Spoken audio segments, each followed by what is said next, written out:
So let's combine the ideas that we've developed so far. We found that lambda can be equal to 0, in which case this m quantum number would be equal to 0. If lambda is equal to 2, then the m quantum number can be equal to minus 1, 0, 1. So in other words, we see that as we explored that parameter space, the value of m is constrained to be minus L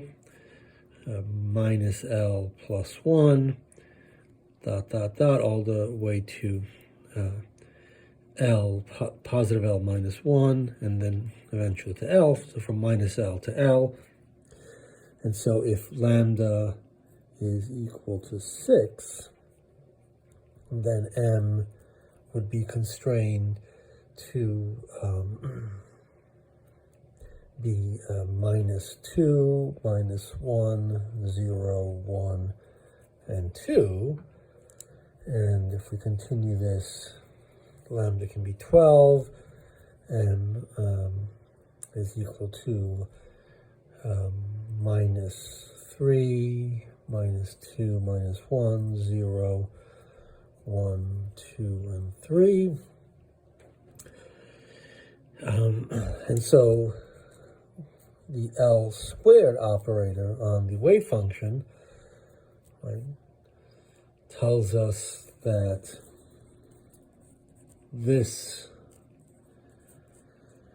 is the eigenvalue of this quantity. And at the same time, if we do the LZ operator on this function, it's also an eigenfunction of this. The eigenvalue is this. So let's also notice we still need to evaluate the eigenvalues of this operator, the energy operator, or the Hamiltonian. That's going to be some number E times psi, and it will be constrained by L. We'll see that. So at the same time, we have that psi is an eigenfunction of all of these operators. So another way of saying this is that if we take the energy operator, or Hamiltonian, at the same time, right, we apply the L squared operator, we apply one and then the other, it's the same thing. We do H L squared psi or L squared H psi, we'll get the same thing, and so the commutator is equal to 0. We always have a value to whichever operator. And the same is true if we do H and LZ, right? That has to be equal to 0. And the same thing is true of these two. Doesn't matter which order you do it in. So L squared and LZ, this would be equal to 0 as well. It's not true individually that we do Lx, Ly, and Lz, that these commute. In fact, they don't. So we refer to this theta and phi part of the wave function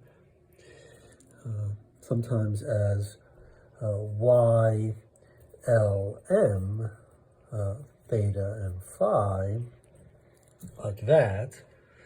And so we also have the constraint that we're integrating in theta. Theta runs from 0 to pi, and phi runs from 0 to 2 pi. Then we have y, L, m of theta and phi modulo squared. Right, then we have sine of theta. We're integrating in theta and phi space, d theta, d phi. This part is normalized, so it has to equal to 1.